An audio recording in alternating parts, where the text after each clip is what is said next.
La psicología en México como profesión tiene 50 años. Es que la psicología era algo raro, algo amenazante, ¿sí? En este caso, lo psicológico es muy importante en una carrera como la nuestra. Me tocó vivir situaciones de alumnos muy difíciles, ¿no? De pronto había otro alumno que se creía vampiro, ¿sí?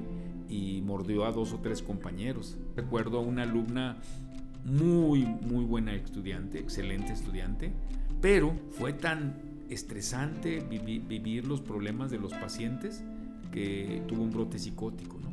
Pero aquí estamos hablando que un buen manejo o un mal manejo que puede desarrollar un bienestar o inclusive en un mal manejo puede hasta suicidarse, ¿no? Hola, hola, bienvenidos a un nuevo episodio de Psicología en un Podcast. Nosotros somos Arnoldo Cisneros y Laura Oliveros y bueno, tenemos un invitado el día de hoy y bueno, te cedo la palabra. Híjole, es un súper invitado, es los que trabajamos en la psicología y los que estudiamos psicología en el occidente de la República. Es más, me equivoqué, discúlpenme. Los que estamos inmersos en la psicología a nivel nacional y hasta en tratados internacionales, lo conocemos con mucho amor como el maestro Pepe. Es esa persona que nos brindó calidez, calidad, desde diferentes ángulos de la psicología, como amigo, como padrino de generación, como integrante de la comunidad jalisciense, luchador social, estuvimos por ahí en diferentes espacios, pero el maestro Pepe es una institución dentro de nuestra casa de estudios, el maestro José Jesús Gutiérrez Rodríguez, que me gustaría que nos dijera qué anda haciendo hoy, maestro Pepe. Bueno, pues yo efectivamente me jubilé como profesor de tiempo completo, como funcionario en la Universidad de Guadalajara. Ahí fui secretario, director de la Facultad de Psicología y después fui 16 años jefe del Departamento de Salud Mental. Y actualmente sigo trabajando, tengo un proyecto laboral que se llama Cambios, pero en este momento estoy presidiendo la Asociación Mexicana de Psicólogos y Psicólogas, más conocido como AMEP. También soy presidente de la Junta Honor y Justicia de la Federación Nacional de Colegios, Sociedades y Asociaciones de Psicólogos de México. También presido una asociación civil que se llama Red Ciudadana, que a lo mejor mucha gente la conoce, que es multitemática, donde trabajamos en pro de los adultos mayores, personas con discapacidad, mujeres, los temas del transporte público, entre otros asuntos, ¿no? Y bueno, ando en otros asuntos más. Actualmente también soy secretario general del Colegio de Profesionales de la Psicología del Estado de Jalisco. Híjole, pues ahí están los grados, los títulos, pero le faltó algo. Es un excelente padre, ¿sí? Y tiene 2 hijos donde los ha formado en los espacios de ciencias de la salud. ¿Por qué quiero precisarlo? Porque es un ejemplo de trayectoria, pero también de valores. Bueno, y se preguntarán también por qué tenemos a este invitado, además de su gran trayectoria, pues que quién más podría hablarnos de la psicología en México, pues quien ha trabajado tanto tiempo desde sus inicios, quien ha hecho mucha construcción, no solamente a nivel local, sino a nivel nacional en México y a nivel internacional. Y pues empezamos con una pregunta, ¿cómo es que llega la psicología a México? Ok. Bueno, mira, la psicología como disciplina pues tiene una gran antecedente. Pues desde los griegos ya había una discusión de cómo era el ser humano y se discutía si el ser humano estaba determinado por la teoría de los humores, ¿no? De si un líquido corporal es el que predominaba y por tanto se comportaba de cierta manera. Pero ya como podemos decir una disciplina más sistematizada, bueno, a nivel mundial se reconoce que la psicología empieza a adquirir un estatus de ciencia en 1879 cuando se genera el laboratorio de psicología experimental en Leipzig, Alemania, por Wilhelm Wundt. Y en México, que se empieza a influir con esas ideas, en 1896, Ezequiel Chávez, en la escuela preparatoria de la UNAM, implementa un curso de psicología, un curso de psicología en el bachillerato para estudiar la psicología, todas aquellas ideas que venían principalmente de Europa en esos momentos, y implementa esto. Y ya como a nivel superior, la psicología pasa una cosa muy curiosa que mucha gente como no sabe, ¿no? En las demás profesiones, primero surge la licenciatura y luego surgen los posgrados, ¿sí? Es un médico general y luego surgen las especialidades y luego maestrías y doctorados. Pero en psicología salió al revés. En 1938, en la Universidad Nacional Autónoma de México, se abre un posgrado en psicología. Y no es hasta 1950 cuando se crea la licenciatura en psicología y que se empieza a enseñar en forma independiente en la Facultad de Filosofía y Letras. Y ya en 1973 se crea la Facultad de Psicología de la Universidad Nacional Autónoma de México, aunque hay que reconocer que otras universidades también ya la estaban ofreciendo. Aquí, por ejemplo, en Jalisco, desde 1967 aproximadamente, aproximadamente, el Instituto Tecnológico de Estudios Superiores de Occidente empieza a ofrecer la licenciatura en psicología, luego la Universidad Autónoma de Guadalajara, y en la Benemérita Universidad de Guadalajara pues se abre la carrera de psicología en 1975, ¿no? De tal manera que este año vamos a cumplir 50 años de haberse fundado la carrera de psicología en la Universidad de Guadalajara. O sea que es una carrera, diríamos, en comparación de otras licenciaturas, pues relativamente nueva, ¿no? Donde la formación de psicología viene dándose más bien trabajándose antes, desde la psiquiatría, y que después genera esta especialización ya como una distinción entre medicina, especializados en psiquiatría, y ahora ya no estudias medicina, ahora estudias psicología, ¿no? Efectivamente. Bueno, de hecho, inclusive en la Universidad de Guadalajara, el fundador de la carrera de psicología, un hombre muy visionario, que originalmente tenía el proyecto no de crear la escuela de psicología, como surgió en la Universidad de Guadalajara. Él tenía la idea de crear la Facultad de Ciencias del Comportamiento, en donde teóricamente se iba a estudiar antropología, ciencias de la comunicación y psicología. Finalmente ese proyecto no se concretó y se generó la licenciatura en psicología, ¿no? Este personaje al que estoy haciendo alusión es el doctor Wenceslao Orozco y Sevilla, que fue director de la Facultad de Medicina, después fue el que generó el proyecto del servicio de psiquiatría en el antiguo Hospital Civil de Guadalajara y que luego fue el director fundador de la Escuela de Psicología de la Universidad de Guadalajara. En 1975 es cuando se abre la carrera de psicología y ya de ahí, bueno, pues en la Universidad de Guadalajara se han abierto, sobre todo a partir de 1994, cuando se crea la Red Universitaria de Jalisco, se crean los centros universitarios y hoy tenemos en varios centros regionales de la Universidad de Guadalajara la carrera de psicología, ¿no? Yo creo que casi todos, ¿no?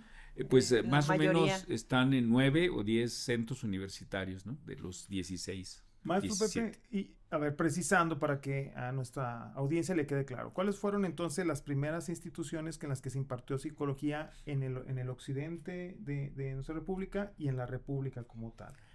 Bueno, en el caso de a nivel nacional, la que ha tenido siempre un peso muy importante en la formación de psicólogos, pues fue la Universidad Nacional Autónoma de México, que de hecho la UNAM con sus recursos humanos, muchos habían ido a estudiar al extranjero, tenía una riqueza de profesores e investigadores y que luego permean a todas las universidades estatales, ¿no? Entonces se puede decir que es como la facultad madre, ¿no? de la psicología en México, ¿sí? A mí me parece que a partir de la UNAM y sobre todo en los años 70, en 1973, cuando hay dos sucesos muy importantes. Primero, en diciembre del 73, el 31 de diciembre de 1973, se hace una reforma a la Ley General de Profesiones. Y en esa reforma se reconoce a la psicología como profesión. Eso es muy importante porque un derecho humano es el estudiar lo que a ti te interesa estudiar. Y si tú quieres estudiar psicología, pues estudia psicología, no importa que no seas psicólogo, ¿sí? Claro que a partir de 1973, para ejercer la psicología, se ocupaba tener título y cédula profesional, ¿no? Que eso es lo que hace la distinción entre las profesiones como disciplina a nivel jurídico, legal, Sí, diríamos. y son aspectos muy importantes. Mira, hace poco tuve una reunión, me pidieron una reunión con un coach de vida. Y me parece que el coach de vida, que de formación no era psicólogo, tenía otra actividad profesional, él me planteaba que sería muy importante empezar un trabajo para definir los campos profesionales entre el coach de vida y los psicólogos. Y se molestó mucho porque yo le mencioné que eso no lo podíamos hacer, porque ellos no eran nada, porque legalmente no son nada. Un coach de vida toma un curso y muchas veces anda dando consejos, terapias a la gente, pero no tiene la formación básica. Una cosa es el derecho de cualquier persona a estudiar una disciplina, por ejemplo la psicología, y otra cosa es el ejercerla, ¿no? En este caso, el 31 de diciembre del 73 se aprueba que para ejercer la psicología se requiere el título y la cédula. Y no es sino hasta en enero de 1974 se otorga la primer cédula de psicóloga, de hecho fue una mujer egresada de la Benemérita Universidad Autónoma de Puebla, la que se le da la cédula, y se puede decir que entonces la psicología en México como profesión tiene 50 años. Al año pasado, al 2024, podemos decir que hay 50 años de oficialización de la carrera de psicología, ¿no? Ahí me llega entonces la duda, ojalá me la pudiera corregir o ampliar. Quiere decir que la psicología en Jalisco es del 1975 a la fecha. No precisamente. En la Universidad de Guadalajara, que tiene un impacto, yo podría decir, estatal y regional, inclusive ya ahora a nivel nacional, pues es cuando se establece la escuela de psicología donde se estudiaba la licenciatura en psicología. Pero aquí, siendo justos, a mí me parece que el ITESO, que tiene la carrera de psicología desde 1967 aproximadamente, 1968, 66, empieza con la carrera de psicología y ha hecho un aporte significativo. Lo cierto es que también eran unos cuantos psicólogos y orientados más bien a los campos de la clínica y en algunos casos de la psicología organizacional. Pero no es sino hasta que se abre la carrera de psicología en la Universidad de Guadalajara cuando empieza a tener un impacto ya en el Estado, ¿sí? E inclusive yo recuerdo que en esos momentos la verdad es que la psicología era algo raro, algo hasta amenazante, ¿sí? Estigmatizado también, Estigmatizado, ¿no? Que hasta la fecha, ¿no? De hecho, las primeras generaciones de psicólogos de la Universidad de Guadalajara tuvimos muchos problemas para hacer las prácticas porque la gente no aceptaba en ningún escenario, no aceptaba psicólogos porque no estaban locos. Para hacer el servicio social, igual. El servicio social, que en aquel entonces eran 1,200 horas, no había dónde hacerlos. De hecho, había necesidad, porque si no, no te titulabas, y algunos compañeros y compañeras, pues finalmente acabaron haciendo el servicio social, recogiendo los boletos de los partidos de los Leones Negros de la Universidad de Guadalajara, ¿sí? Entonces, eso era terrible, ¿no? Porque no había esa apertura para el ejercicio, para la práctica, ¿no? De hecho, prácticamente en ese momento, 2 escenarios muy significativos que abordaban los aspectos psicológicos y psiquiátricos era el servicio de psicología del antiguo Hospital Civil de Guadalajara y la Granja de Recuperación de Enfermos Mentales, que después se llamó Hospital Psiquiátrico Jalisco y que hoy se llama CAISAME Estancia Prolongada, ¿no? Entonces, ahí fue cuando empezaron a incursionar algunas de las prácticas, pero prácticamente era de visita, nada más de visita las prácticas, ¿no? Ya después empezaron a incorporar psicólogos a la Secretaría de Educación Pública de Jalisco, a los DIF, y empezó ya a desarrollarse más profesionalmente. Y yo creo que ya finalmente me parece que un un suceso muy importante en Jalisco que permitió que la comunidad le diera más valor a la profesión, pues fueron las explosiones del 22 de abril de 1992 en el sector Reforma de Guadalajara. ¿Por qué? Porque esa situación fue tan terrible, impactante en la población, y que duró muchos meses, porque la gente que se explotaron sus casas, que se quedaron sin negocios, pues tuvieron que estar prácticamente albergados, principalmente en el Estadio Tecnológico de la Universidad de Guadalajara, y pues esa gente vivía problemas de estrés postraumático. En el mismo albergue se presentaban muchos problemas de interacción. Entonces ahí es donde entraron los psicólogos, y mucha gente con su malestar psicológico pues empezaba a pedir apoyo de los psicólogos, ¿no? Y bueno, en ese entonces, 2 años después, el gobierno del estado le planteó a la Facultad de Psicología de la Universidad de Guadalajara, que en ese entonces me tocaba dirigir, que si por qué no hacíamos un proyecto para crear el Centro de Intervención en Crisis, que era una línea telefónica de emergencias psicológicas, ¿no? Se creó ese proyecto, surge en 1994, y ahí también tuvo una gran aceptación por la comunidad, y cada vez más la gente entendía la importancia de los aspectos psicológicos, ¿no? Hoy la psicología se está aceptando más, pero todavía nos quedan muchas áreas, muchas líneas que no se han desarrollado como debían desarrollarse. Tengo entendido que el primer centro de intervención en crisis, bueno, las instalaciones desde donde se llevaba a cabo justamente esta atención, era ahí en la Facultad de Psicología inicialmente. Bueno, el proyecto, cuando se crea el Centro de Intervención en Crisis, inicialmente se establece en lo que era el edificio Jalisco del gobierno del estado, que estaba ahí en la calle, en la avenida Juárez, entre Degollado y Maestranza. Ahí estaba el edificio Jalisco. Ahí se crea, pero después hay tanta demanda, hay tanta cantidad de solicitudes de apoyo de empresas, de distintos escenarios, que entonces se crean 2 unidades más. Uno se crea en el Departamento de Clínicas de Salud Mental del Centro Universitario de Ciencias de la Salud de la Universidad de Guadalajara, y otro en el Servicio de Psicología del Hospital Civil de Guadalajara, Juan y Menchaca, ¿no? Entonces se crearon 3 unidades que finalmente desaparecen en el año 2000, cuando este servicio de intervención en crisis se incorpora al proyecto de creación del Instituto Jalisciense de Salud Mental del gobierno del estado de Jalisco. Cuando viene esa necesidad de profesionales de la salud mental, ¿de dónde empieza a trabajar el semillero esencial, fundamental de psicólogos en el estado de Jalisco? ¿Cuál fue la universidad o la institución que ofertó más psicólogos al estado de Jalisco?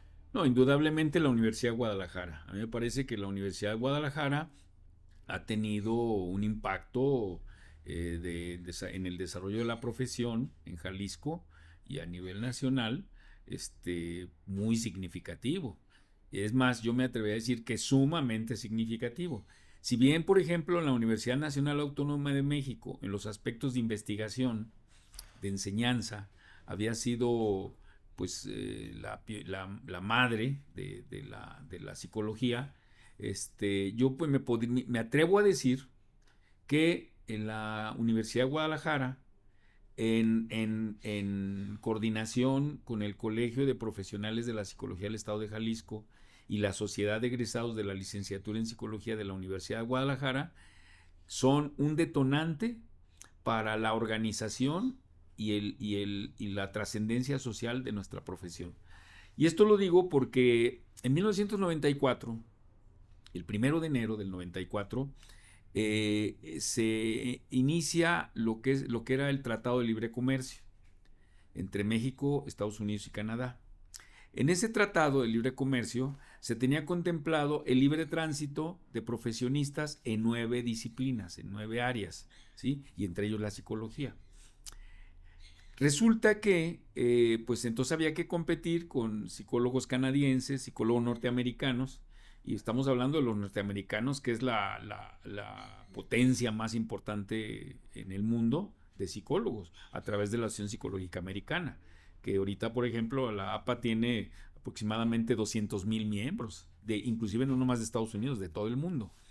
Entonces, en ese momento, nos planteamos pues, qué iba a pasar. Íbamos a competir con los norteamericanos y los canadienses. Y entonces, precisamente el 20 y 21 de mayo de 1994, se convoca a un primer encuentro nacional de colegios, sociedades y asociaciones de psicólogos de México, con sede en la Universidad de Guadalajara, en la Facultad de Psicología. Déjeme hacer la pregunta. Sí. Déjeme hacer la pregunta. ¿Cómo es, cuándo es y cómo surge el Día del Psicólogo? Pues precisamente, fíjate, eso que preguntas a mí me parece que es fundamental, ¿no?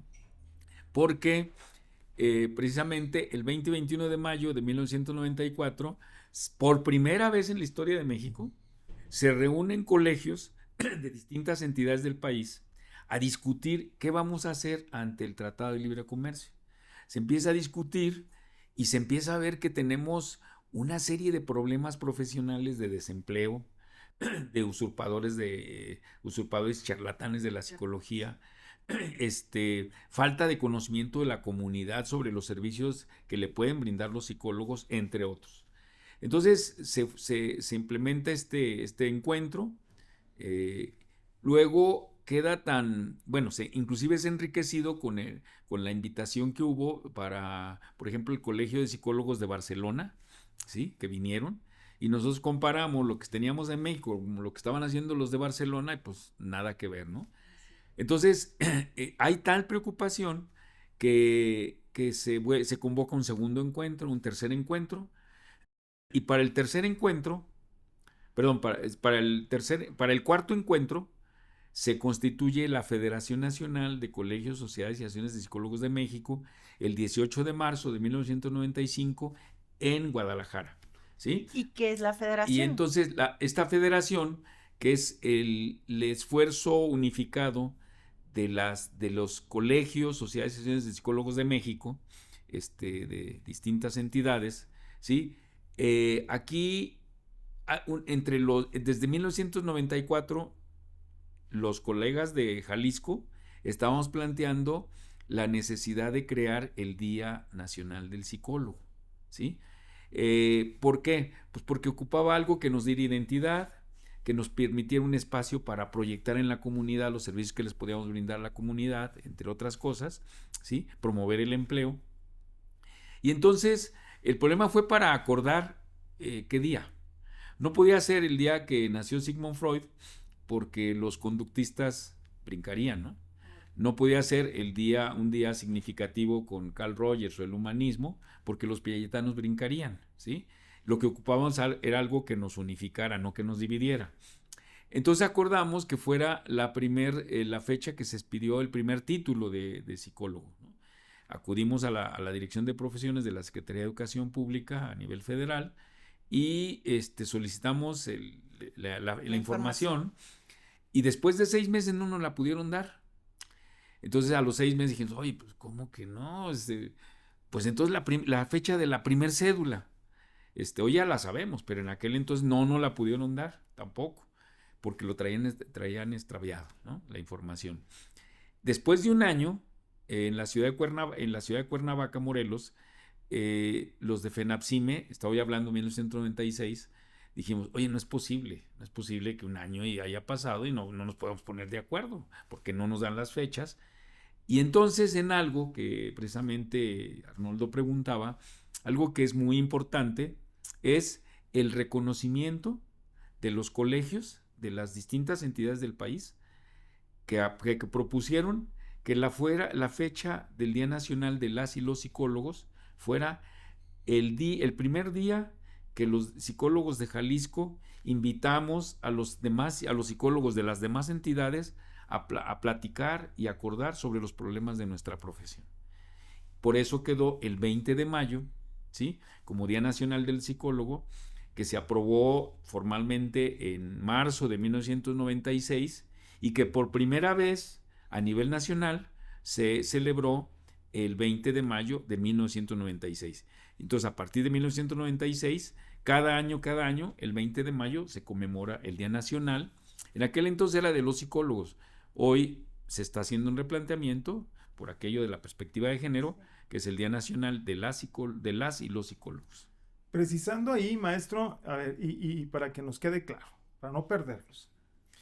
Cuando hablamos de la federación, hablamos de la FENAPSIME. Así es. Que este año cumple 30 años de su creación, ¿cierto? Cierto, el 18 de marzo se creó, la FENAPSIME se constituyó el 18 de marzo de 1995. Y que de hecho en la hoy Escuela de Psicología, antes Facultad de Psicología, existían placas que hablaban de esos grandes encuentros de estudiantes a nivel Latinoamérica, ¿no? Que es toda una historia esa estructura, ¿verdad? Ciertamente, eso es otra cosa. Mira, en la Universidad de Guadalajara se organizó, no el primer encuentro de estudiantes de psicología a nivel nacional, eso si no estoy mal fue en la ciudad de Toluca, Estado de México. Una serie de estudiantes inquietos convocaron un encuentro porque estaban buscando alternativas para su formación, porque la escuela, la carrera de psicología empezaba, por ejemplo, en la UDG, pues no teníamos maestros psicólogos, eran los psiquiatras del Hospital Civil de Guadalajara, o algunos médicos, pues eran los maestros, ¿no? Pero entonces, ¿qué sucedió? Se arma el primer encuentro nacional de estudiantes de psicología en el 76. Luego Jalisco retoma el segundo encuentro en el 77. Y ya las demás entidades ya no se incorporaron, se diluyó ese esfuerzo, pero los estudiantes de psicología de la Universidad de Guadalajara lo hicieron propio el encuentro. Y desde 1977 lo estuvieron organizando hasta el 94, todavía en el año 2000 se hizo uno más, pero por ahí pasaron las principales figuras nacionales e internacionales de psicología, pasaron por esos encuentros. Pasó, ¿quién no va a recordarse a Ignacio Martín Baró? ¿Ya? Un psicólogo jesuita que fue asesinado en El Salvador por sus planteamientos críticos. Pasaron Silvia Marcos, pasaron infinidad de personajes, James Holland, que hoy los leemos, pero como historia de la psicología, ¿no? Emilio Rives, Juan Lafarga, José Gómez del Campo, unas infinidad de personajes de la psicología, pero también ahí empezaron a acudir muchos psicólogos a nivel nacional que son los que están construyendo la psicología en nuestros días.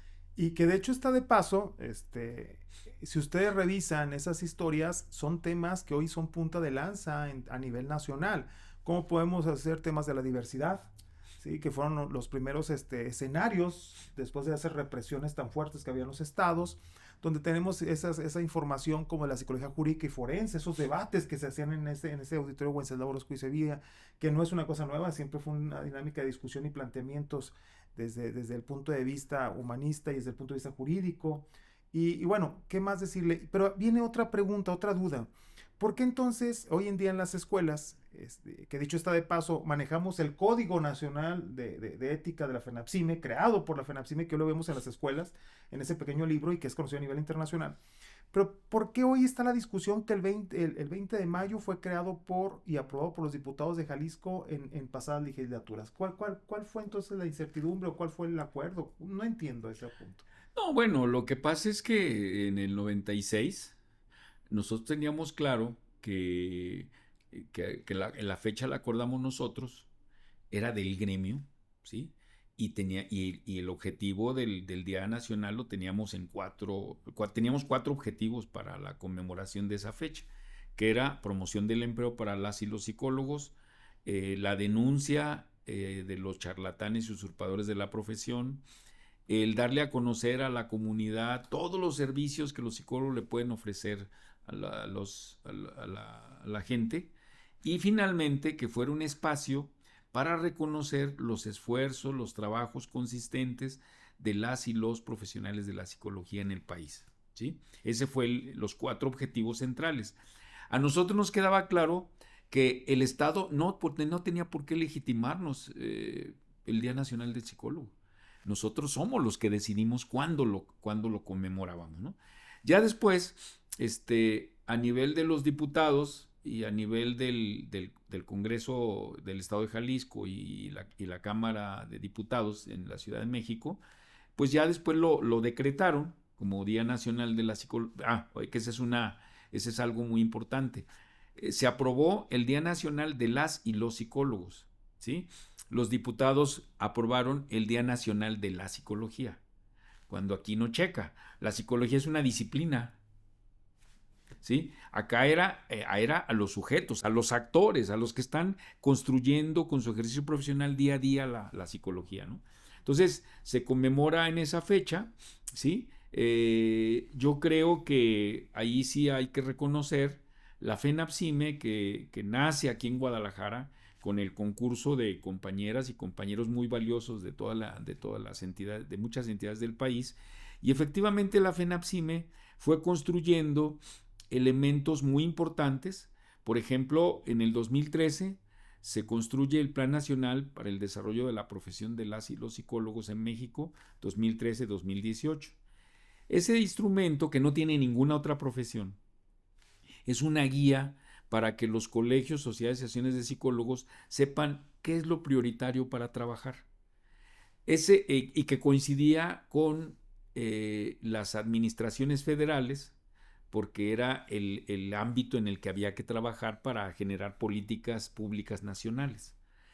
Después se actualizó ese plan y salió la edición 2018-2024, y precisamente ahora en el mes de enero de este año acaba de salir el Plan Nacional del 24-2030, ¿no?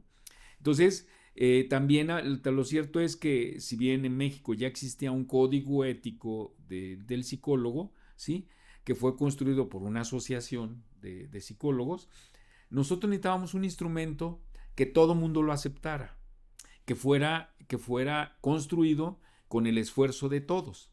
Por eso la FENAPSIME convoca talleres nacionales. A mí me tocó coordinar esos talleres. Convoca a talleres nacionales, y finalmente se construye en el 2018 el Código Ético de las y los Psicólogos Mexicanos de FENAPSIME, ¿no?, que hoy es el código vigente en el país, el que todos los colegios reconocemos, al que nos adherimos, que inclusive, por cierto, ya habrá que actualizar, porque del 2018 a la fecha, no son muchos años, estamos hablando de 6-7 años, pero lo cierto es que la realidad cambiante requiere que lo transformemos. Por ejemplo, hoy tenemos ya en puertas, pues, lo que estamos viviendo todo, la inteligencia artificial. La pandemia a nivel mundial generó una práctica profesional que hoy es más común, que antes prácticamente no existía, que es la telepsicología, ¿sí? Hoy necesitamos regular éticamente los servicios profesionales virtuales, ¿no?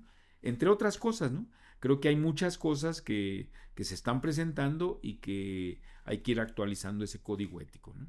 Maestro, ¿para qué sirven los colegios? Digo, la federación está conformada por colegios, pero creo que en cada entidad federativa, si no en todos, en la mayoría de las entidades federativas de México, existen estos colegios de profesionistas. ¿Para qué son? ¿Para qué sirven? ¿Quién regula esas instancias? Ok, mira, el artículo 5º constitucional en México regula o establece que el ejercicio de las profesiones los debe regular el Estado, ¿sí?, el Estado mexicano, a diferencia de otros países. En otros países el Estado no es el que regula el ejercicio de las profesiones. Por ejemplo, en Estados Unidos quien regula es la APA. En España quien regula es el Consejo General de la Psicología en España, ¿sí? En Colombia lo regula el Colegio Colombiano de Psicología. De hecho, ellos hacen propuestas para que en todo caso los legisladores federales elaboren leyes tendientes a ese ejercicio. En México, el ejercicio la regulación del ejercicio profesional le corresponde al Estado mexicano. Y a la vez, dentro del ámbito legislativo, la responsabilidad de regular las profesiones es de las entidades federativas, ¿sí?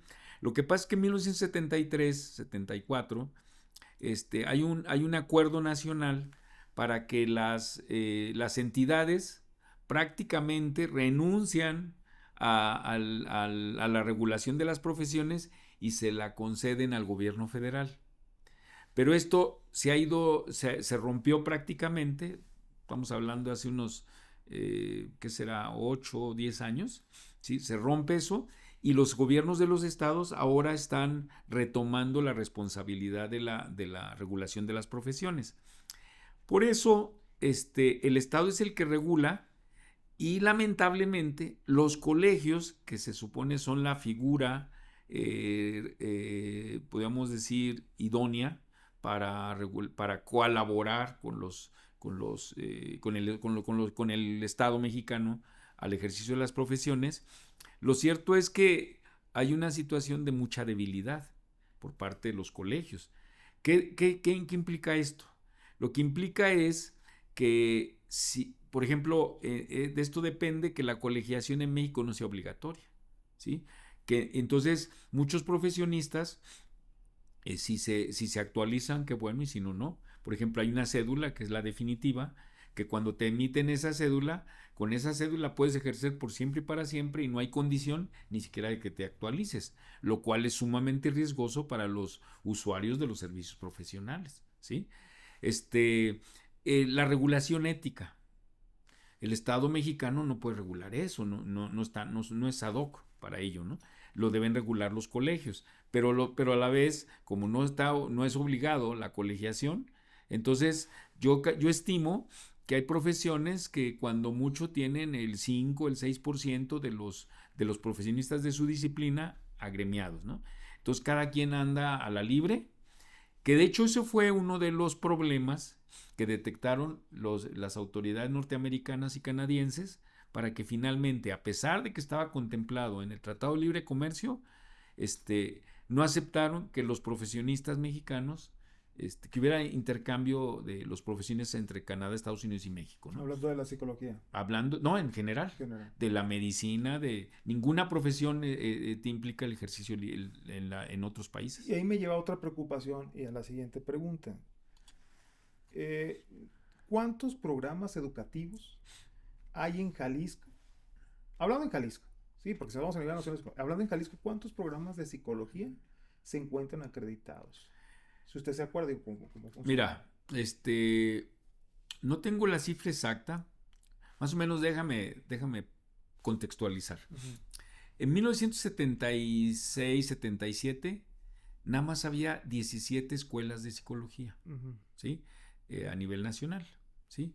En Jalisco había 3, que era el ITESO, la Autónoma y la Universidad de Guadalajara, ¿no? Eran muy poquitas carreras. Más o menos para que te des una idea, hoy a nivel nacional tenemos 817 programas de formación de psicólogos, lo que muchas instituciones lo vieron como un negocio. Formaron psicólogos y muchos con pésima calidad, ¿no? El proceso de acreditación que viene, hay 2 procesos que se contemplaban en el Tratado de Libre Comercio, que era la certificación profesional y la acreditación de programas. Esos dos figuras, acreditación y certificación, buscaban la calidad de los servicios profesionales y la calidad de la formación de los profesionistas, ¿no? En México, las escuelas de psicología, se empieza a desarrollar este trabajo con el Consejo Nacional de Enseñanza e Investigación en Psicología, ¿sí?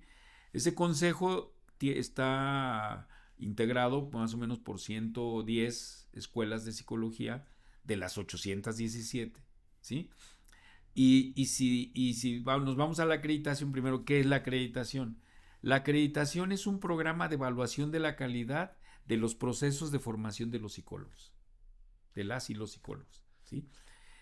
En este proceso de evaluación, evaluadores externos a la institución pues van y revisan cuántos profesores de tiempo completo tienen, cuántas computadoras, si tienen biblioteca, centros de cómputo, lugares de prácticas, cada cuándo se actualiza su plan de estudio, los programas de las materias, entre un sinfín de indicadores que tienen que revisar.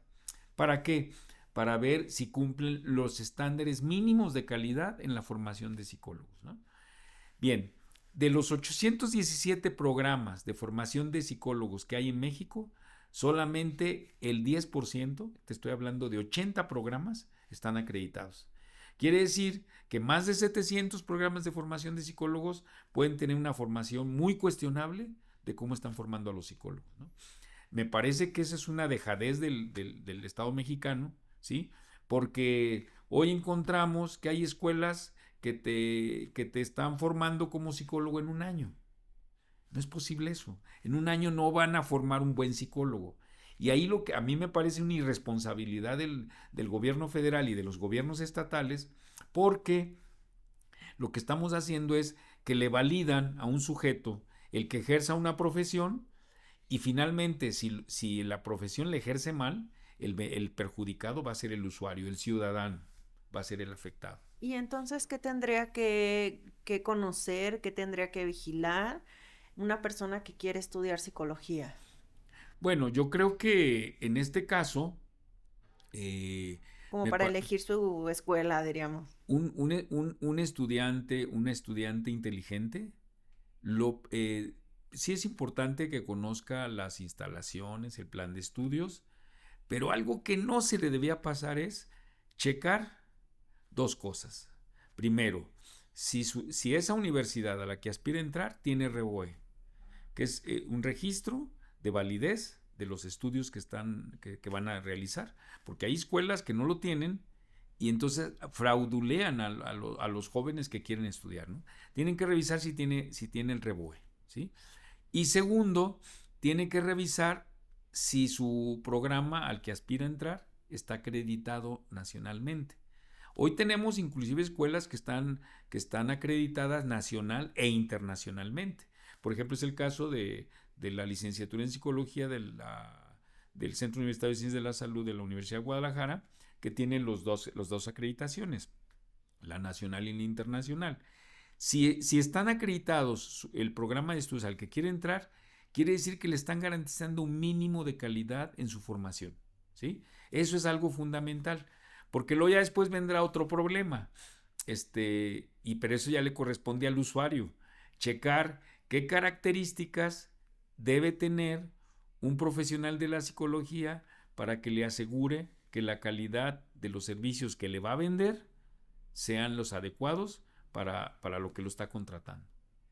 Ahí me surge otra pregunta, que de hecho, de entrada la licenciatura en psicología está muy estereotipada y hasta tiene dinámicas de discriminación en ocasiones, ¿no? Si mal yo no recuerdo, se aplicaba un examen psicométrico a los aspirantes a la escuela de psicología y después se retira. Uh-huh. Desde la perspectiva en la actualización de esos programas a nivel nacional, internacional, estatal, ¿deberíamos de aplicar esa psicometría todavía a nuestros alumnos de ingreso y egreso y que vayan a terapia? Mira, por ejemplo, en la Universidad de Guadalajara, cuando los alumnos aspiraban a entrar a los estudios de licenciatura, se les hacía una evaluación psicopedagógica, psicométrica, y con lo que el resultado dependía si era apto o no apto, ¿sí? Con eso. Y si era apto, pues había luz verde para que entrara. Si no era apto, pues se frenaba, ¿no? Eso se dejó de hacer. Hoy se está aplicando la prueba de aptitud, pero es una prueba no propiamente psicológica, no propiamente es cognitiva, de habilidades, ¿sí? Para el buen desempeño de las actividades académicas, pero estamos dejando lo psicológico. Y en este caso, lo psicológico es muy importante en una carrera como la nuestra, ¿sí? En este caso, a mí me tocó vivir situaciones de alumnos muy difíciles, ¿no? Por ejemplo, cosas que inclusive uno ni siquiera se imaginaría, ¿no? Yo recuerdo una alumna en el momento que se estaba desarrollando la clase, ella se masturbaba, ¿no? De pronto había otro alumno que se creía vampiro, ¿sí? Y mordió a 2 o 3 compañeros. Otra compañera llegaba con un compañero de su salón y le pedía que le diera un beso. y si no le daba el beso, se tiraba al piso y hacía berrinche como si fuera un bebé, ¿no? Entonces, eso, entre otras cosas, por ejemplo, también recuerdo a una alumna muy, muy buena estudiante, excelente estudiante, pero cuando llegó a las prácticas de psicología clínica, ¿sí? Fue tan estresante vivir los problemas de los pacientes que tuvo un brote psicótico, ¿no? Entonces, a mí me parece que en términos de los servicios, que sean servicios de calidad y que también sean, inclusive hasta de apoyo para el estudiante, sí se debían hacer una evaluación psicológica y que el estudiante que no estuviera en condiciones psicológicas para ingresar, se le brindaran programas de apoyo para que pueda remontar esa situación y entonces ahora pueda entrar a estudiar psicología en mejores condiciones, ¿no? Lo cierto es que lamentablemente todavía no le damos el peso a la evaluación psicológica, no nomás en los estudios universitarios, sino inclusive en la vida social. Por ejemplo, en una empresa, para poder entrar a trabajar, te hacen una evaluación, lo que es selección de personal, Claro. para ver si eres el adecuado para cierto puesto. Yo me pregunto, ¿no se ocuparía hacer una evaluación psicológica integral para los que aspiran a ser diputados, senadores, gobernadores, hasta presidente de la Ojalá. República? Claro que es importantísimo, porque si no van a andar haciendo dagas y los ciudadanos nos estamos lamentando continuamente lo que está pasando. A nivel federal se ha implementado esto de las pruebas de confianza, se las aplican a los candidatos a entrar a la policía, a algunos puestos, pero estamos hablando más bien de los de arriba, ¿no? Esos también habría que hacerle la evaluación para ver si nos pueden brindar a los ciudadanos la certidumbre de un buen ejercicio de las funciones que les corresponderían al futuro. Una institución que regule la ética de las personas en una función pública, ¿no? Bueno, se supone que tienen sus códigos éticos, ¿no? Pero de entrada, hay que recordar que los psicópatas pueden ser muy inteligentes, ¿no? Bueno, a eso me lleva que yo recuerdo ahorita que en una de las convocatorias para ser candidato a notario, sí les pidieron una evaluación psicológica en el estado de Jalisco, ¿no? Pero yo estoy consciente que no puede haber salud sin salud mental. Eso me queda claro. Uh-huh. Pero también me parece paradójico que en la enseñanza de la psicología no cuidemos de forma ética, congruente, legal, la formación de nuestros estudiantes, ¿no? Por eso la importancia de que los programas estén acreditados, pero también, si es cierto que hay derechos de los usuarios, también debe haber derechos y obligaciones de esas personas que se encuentran formando, porque también me queda claro que ser psicólogo no te hace terapeuta. O sea, y es importante entonces la profesionalización en los colegios, en los gremios, y que Jalisco tiene esas figuras, ¿cierto, maestro? Sí, efectivamente. Mira, por ejemplo, un estudiante de psicología, y te voy a retomar el modelo de formación de la Universidad de Guadalajara. En la Universidad de Guadalajara se reconocen, se privilegian 6 áreas de formación aplicada, y el estudiante puede escoger 4. En una de esas 6, por ejemplo, la clínica, ¿no? Que es un área muy, muy delicada, no porque las otras no sean importantes, pero aquí estamos hablando que un buen manejo o un mal manejo va a tener un efecto en el sujeto y que puede desarrollar un bienestar o inclusive en un mal manejo puede hasta suicidarse, ¿no? A mí me parece que eso es muy importante. Resulta que si un estudiante, por ejemplo, decide que en su formación no tome clínica y ya una vez que salió y que logró el título, que tiene su título de licenciado en psicología, y aunque no haya tenido formación en clínica, la pregunta sería, ¿puede ejercer la clínica? Legalmente sí, porque no hay ninguna limitación, ¿sí? Pero no está formado. Ese ya sería un problema ético, ¿no? ¿Cómo es posible que yo me vaya a dedicar a trabajar en algo en lo que no estuve formado? Y no nomás formado, actualizado, ¿no? Entonces, a mí me parece que eso es sumamente riesgoso y en la realidad profesional así está, ¿sí? Aquí te voy a poner el caso de los médicos. Los médicos primero son médico general y después es médico especialista, ¿no?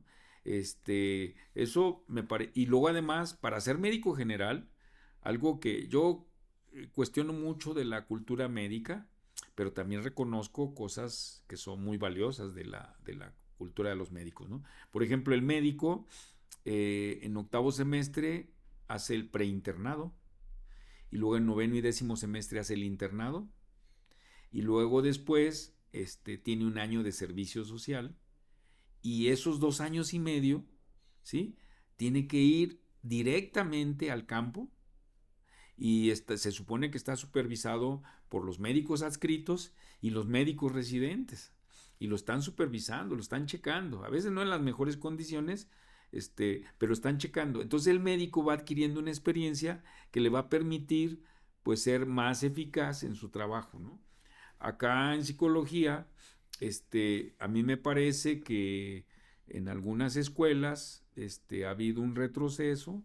Yo recuerdo el plan de estudios del 85 de la Universidad de Guadalajara, que en un momento determinado fue un programa sumamente valioso, ¿sí? Después se transformó, pero en aquellos momentos se buscaba darle una fortaleza en la formación clínica, también en otras áreas, la laboral, y por eso tiene que ser siempre hubo la discusión, qué tanto tiempo, qué tantos créditos, qué tantas materias deben llevar los psicólogos. Y la psicología, como es una profesión, yo creo que la más versátil de todas, la psicología, no hay área de la vida social en la que no tenga aplicación o en la que no tenga trabajo. Estamos hablando de la salud, de la educación, el trabajo, en la impartición de la justicia, pero en áreas que inclusive aquí lamentablemente en México no se han desarrollado, como la psicología de la movilidad, la psicología económica. Es una cosa interesantísima. Por ejemplo, un psicólogo fue reconocido con el Premio Nobel de Economía en el 2002, Daniel Kahneman, ¿sí?, por sus trabajos en el área económica, desde la psicología, ¿no? Y aquí lo que encontramos es que en México la psicología económica es como si no existiera. Entonces me está diciendo que es un error o un retroceso la modificación de los planes de estudio, acortar las materias, acortar los tiempos de servicio, acortar los escenarios y acortar precisamente los paradigmas de estudio de la psicología, que hoy tenemos psicólogos en menos de 4 años, cuando antes teníamos la formación de la carrera en 6 años o 5. Entonces, ¿eso sería entonces un error? Sí, yo creo que sí. Yo creo que por ejemplo, en el modelo de la Universidad de Guadalajara, de formación de psicólogos, yo recuerdo, por ejemplo, había una materia que se llamaba Teorías y Fundamentos de la Salud, Enfermedad y su proceso en adultos y adultos mayores. Esa materia era del tercer semestre, del tercer ciclo. Esa materia tenía 48 horas teóricas y 16 prácticas. El reto era cómo desde tercer semestre podían vincularlos a la práctica para que se fueran incorporando, ¿no? Yo recuerdo que en ese momento diseñamos un programa muy interesante, a mí me parecía sumamente valioso, que era el programa del teléfono dorado. Ese programa era un programa que incluía acompañamiento, no terapia para adultos mayores, vía telefónica, acompañamiento, la detección de posibles situaciones de maltrato para luego derivarlo a las autoridades. Otro elemento era orientar a los adultos mayores para que pudieran acudir a centros donde pudieran participar. Uno de los problemas del adulto mayor es que ya cuando es grande ya no sale de su casa, no convive con nadie. Por eso hoy a nivel mundial se reconoce un gran problema en los adultos mayores, que es la soledad no deseada, ¿sí? Y en última instancia, pues sí era importante derivarlo a terapia, ¿sí? Ese era un programa que no le iba a costar un peso a la universidad. Era un programa que lo iban a desarrollar los alumnos de tercer semestre, iban a conocer, previamente ya habían estudiado la problemática de los adultos mayores, ahora lo iban a trabajar con los adultos mayores, ¿no? Y se iba a trabajar del año más o menos 48 semanas, trabajando de lunes a viernes de 9 a 9, los sábados de 9 a 3, sin costarle a la Universidad de Guadalajara, ¿sí? ¿Qué pasó? Desapareció, no lo quisieron implementar, ¿sí? A mí me parece gravísimo porque no le da a los alumnos esa experiencia con el medio, ¿no? Hoy afortunadamente a nivel de la Comisión Nacional de Salud Mental y Adicciones, parece ser que ya se va a retomar en el programa de la Línea de la Vida, un ramal va a ser el teléfono dorado, ¿no?